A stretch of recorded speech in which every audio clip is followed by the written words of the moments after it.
دو امریکی صدور کی سیاست کے انتہائی ناقابل فہم حقائق، موت اور طرز زندگی میں بھی حیران کن مماثلت، سیاست اور بین الاقوامی تعلقات عامہ میں دلچسپی رکھنے والے افراد اور ان دونوں شعبوں سے وابستہ لوگ ابراہم لنکن اور جان ایف کینیڈی کی بلند پایہ شخصیت سے واقف ہوں گے۔ جان ایف کینیڈی امریکہ کے 35ویں صدر تھے۔ وہ 1961 سے لے کر 1963 میں اپنے قتل تک اس عہدے پر فائز رہے۔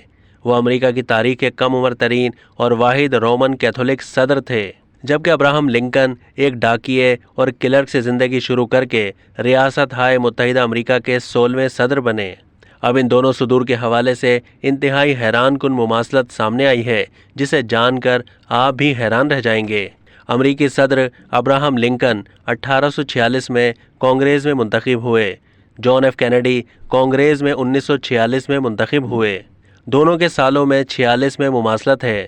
ابراہم لنکن 1860 میں امریکی صدر منتخب ہوئے۔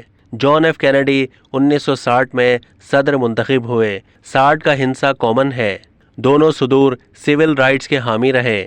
دونوں کی بیویوں کا وائٹ ہاؤس میں رہائش رکھتے ہوئے ایک ایک بچے کی اموات ہوئیں۔ دونوں صدور کو جمعے کے روز قتل کیا گیا۔ دونوں کو سر پر گولی لگی۔